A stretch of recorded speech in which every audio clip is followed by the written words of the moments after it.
তফসিলের পরে দেখা যাচ্ছে ইনকিলাব মঞ্চ সহ বিভিন্ন সংগঠন বড় বড় আন্দোলনের ডাক দিচ্ছে।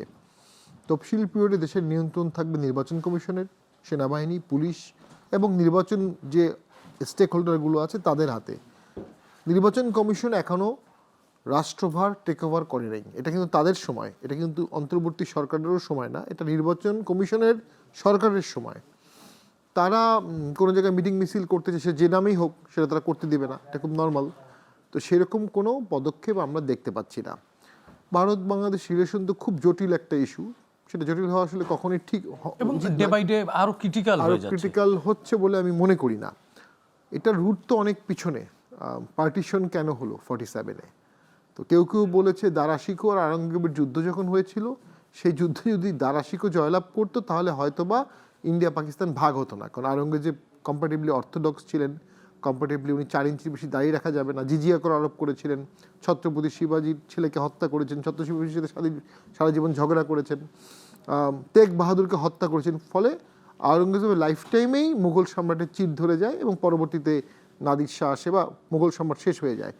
তখন বলা হয় যে আওরঙ্গজেবের এসব কারণেই হয়তোবা পার্টিশনের বীজ সেখান থেকে শুরু হয়েছে। এটার অনেক বিরুদ্ধ ইয়াও আছে।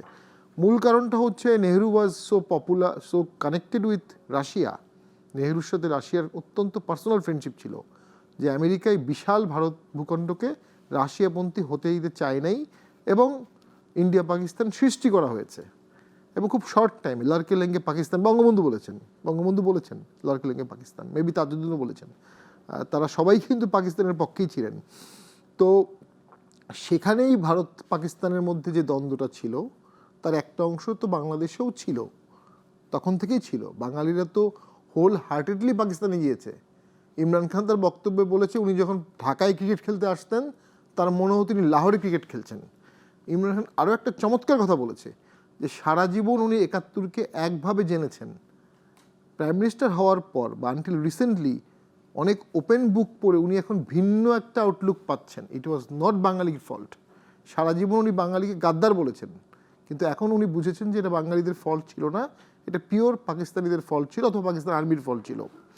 তো তখন যখন আমরা ভারতের কাছ থেকে স্বাধীনতা, ভারতের সহযোগিতায় স্বাধীনতা লাভ করলাম, 1 কোটি রিফিউজি ছিল, সংখ্যা নিয়ে অনেকে প্রশ্ন তোলে অবান্তর। প্রচুর লক্ষ লক্ষ মানুষ মারা গেছে। ভারত আমাদেরকে অস্ত্র দিয়েছে, খাবার দিয়েছে, সাহায্য দিয়েছে এবং ইন্টারন্যাশনাল ল কিছুটা ভায়োলেট করে আমাদের সহযোগিতা করেছে। সেখানে ভারতের ডিফেন্স ছিল যে এখানে 25শে মার্চ একটা জেনোসাইড হয়েছে। 25শে মার্চের জেনোসাইড যদি পাকিস্তান না করতো অথবা ইলেক্টেড গভর্নমেন্টকে ক্ষমতা দিয়ে দিত তাহলে ভারতের সহযোগিতা হতো ইন্টারন্যাশনাল লয়ের ডাইরেক্ট ফ্ল্যাগ্রান্ট ভায়োলেশন।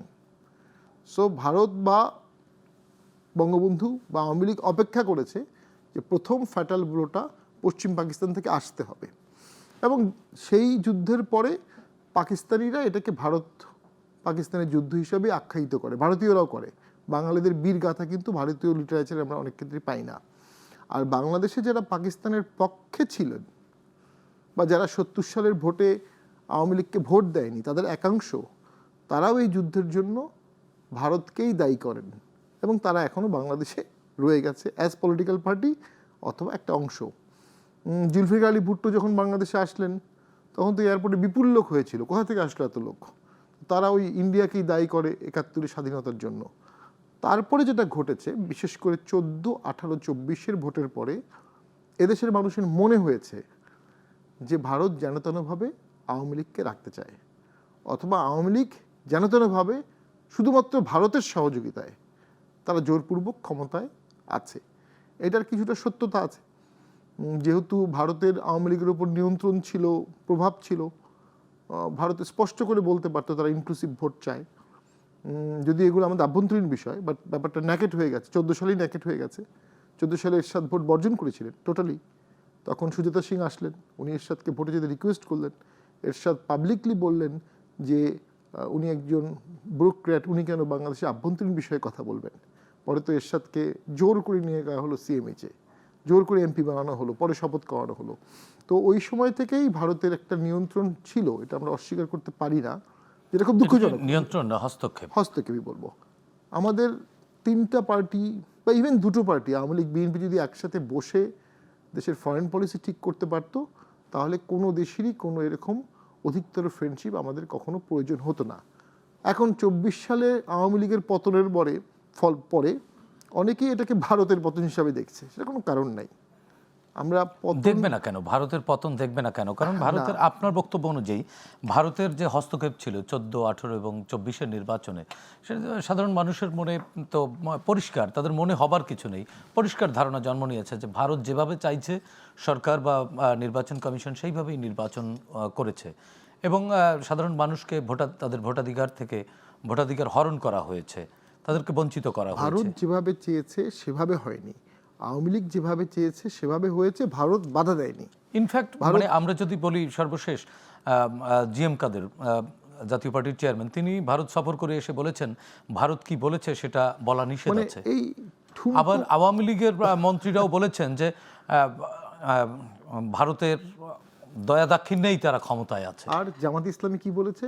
মানে জামাত ইসলামীও সর্বশেষ বলল যে আমাদেরকেও বলা নিষেধ আছে। তার মানে ভারতের জায়গায় একটি ফ্যাক্টর করে ফেলা হয়েছে বা ফ্যাক্টর 14, 18, 24-এ ছিল। তবে এখন ভারত যেটি চাচ্ছে, আমার মনে হয় ভারত পুরো ব্যাপারটাকে রিভিটালাইজেশন করেছে, রিথিঙ্ক করেছে এবং কোথাও কোথাও পলিসি যাদের ভুল হয়েছে এটা ভারত একটু চিন্তা করলেই বুঝতে পারবে। আপনি বিপুল অংশের জনগোষ্ঠীর সাথে আপনি একজন আইনের মানুষ, আসলে কূটনৈতিক সম্পর্ক কি এরকম মানে ইফ অ্যান্ড বাটস দিয়ে হয়? না, এটা তো একটা বাস্তবতা যে ভারত আমাদের প্রতিবেশী, তাদের সাথে আমরা শত্রুভাব, এনিমি স্টেট হিসেবে আমরাও টিকতে পারবো না, তাদেরও ক্ষতি হবে। এটা হচ্ছে আমাদের লক্ষ্য হবে, ভারত আমাদের আভ্যন্তরীণ বিষয়ে যেন নাক না গলাতে পারে।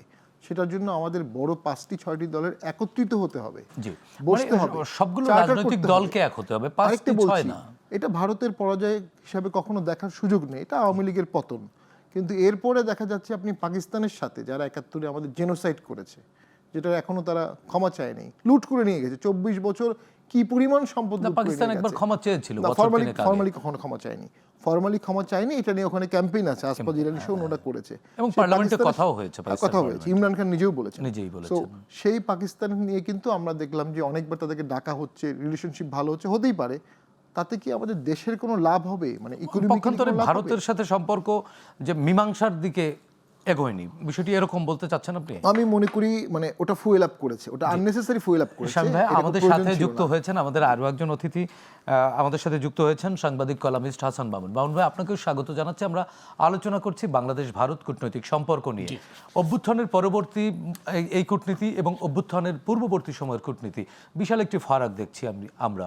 এবং মানুষ অভ্যুত্থানের পূর্ববর্তী সময় মানুষ চাপাভাবে বলতো, এখন প্রকাশ্যে বলছে প্রতিবেশী রাষ্ট্র বদলানো যাবে না, সীমান্ত থাকবে। কিন্তু সম্পর্ক কোন জায়গায় আছে? এই সম্পর্ক কি আসলে আরো একটু ভালো করা যায় কিনা, বা ভালো করতে হলে কাকে এগিয়ে আসতে হবে, কার দায়ভার বেশি? ধন্যবাদ। আপনার সঙ্গে প্রথম অনুষ্ঠান এবং পাটোয়ারি ভাইয়ের সঙ্গেও প্রথম অনুষ্ঠান।